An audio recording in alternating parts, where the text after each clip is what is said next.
안녕하세요, 풋볼 포레스트입니다. 바로 오늘 있었던 경기죠. 일본 대표팀과 크로아티아 대표팀 간의 카타르 월드컵 16강전 경기가 있었습니다. 오늘 경기에서 맞붙은 양팀, 일본 대표팀과 크로아티아 대표팀은 각각 FIFA 랭킹 24위 그리고 12위 자리에 위치한 약간의 전력 차이를 가지고 있는 팀들로서 일본 대표팀의 경우 카타르 월드컵 2조에서 코스타리카에게 지고 독일과 스페인을 잡는 정말 말도 안 되는 파란을 일으키면서 조 1위를 차지한 팀이었고, 크로아티아 대표팀의 경우 모로코, 벨기에, 캐나다가 포함된 조에서 1승 2무로 조 2위를 기록. 사실 캐나다에게만 4골 넣었을 뿐 나머지 2경기 동안 무득점에 그쳤고, 벨기에와의 마지막 경기에서는 사실상 루카쿠 선수의 삽질만 아니었다면 얼마든지 실점하고 탈락할 수 있는 상황도 많이 내줬던 팀이었기 때문에 오늘 경기는 일본 대표팀에게는 충분히 50대 50 혹은 그 이상의 싸움을 펼칠 수 있는 경기라고 할 수 있었습니다. 오늘 경기에서 일본 대표팀의 모리야스 하지메 감독은 혼다 슈이치 골키퍼, 다니구치 쇼고, 나카토모 유토, 엔도 와타루, 도안 리츠,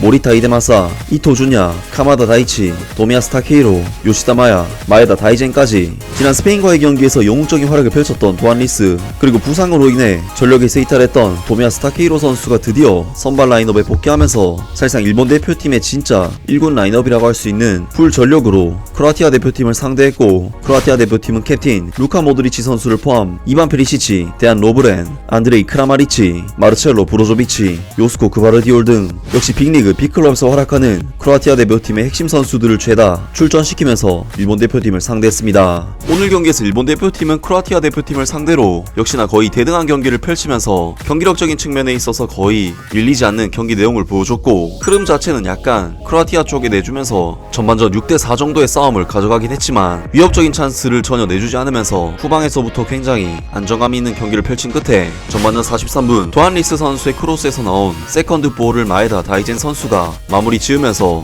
그동안 전반전에는 거의 결과를 내지 못했었던 일본이 놀랍게도 전반전을 1대0으로 마치는 굉장히 좋은 경기 내용 속에 득점까지 터뜨리는 정말 최고의 결과물을 만들어냈습니다. 하지만 크로아티아 대표팀은 역시 호락호락하지 않았고 후반전 시작과 동시에 강하게 밀어붙이면서 대한 로브렌 선수의 얼리 크로스를 이어받은 이반 페리시치 선수가 강력한 헤더로 동점골을 만들어냈습니다. 그리고 이에 모리야스 하지메 감독은 다시금 흐름을 뺏어오기 위해 독일과 스페인을 잡아낼 때 활용했던 미토마 그리고 아사노 카드를 투입시켰고, 팽팽한 힘의 균형이 이번에는 깨지지 않으면서 결국 1대1로 90분 내 승부를 보지 못한 상태로 연장전에 돌입했습니다. 그리고 연장전에도 체력이 떨어진 양팀은 승부를 내지 못하면서 승부차기에 돌입했고, 황희찬 선수의 친구 미나미노 그리고 미토마 선수가 연속적으로 치명적인 실책을 해버리면서 결국 일본 대표팀은 16강에서 그들의 도전을 마무리하게 되었습니다. 정말 오늘 경기는 결과에 상관없이 일본 대표팀이 크로아티아 같은 강팀을 상대로도 반반 싸움을 가져가면서 다시 한번 그들이 실력으로 여기까지 왔다는 것을 증명하는 경기였고, 그동안의 격렬한 경기로 인해 체력이 떨어지면서 전반전 이후에는 일본 특유의 스피디한 장점이 좀 안 나오긴 했지만 그럼에도 불구하고 경기를 끝까지 끌고 갔다는 게 정말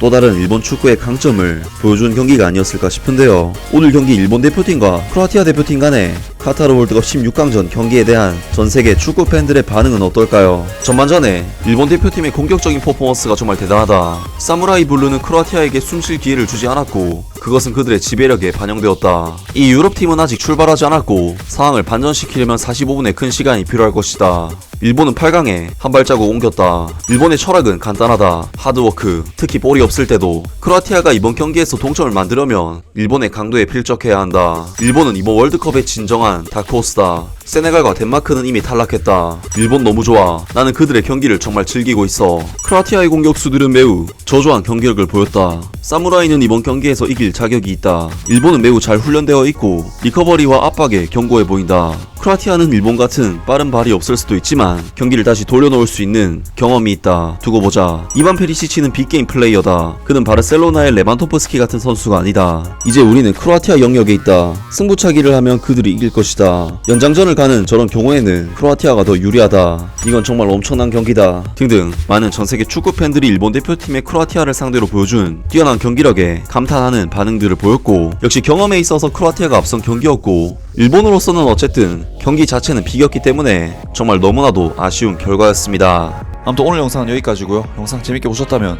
구독과 좋아요 그리고 댓글 부탁드립니다. 감사합니다.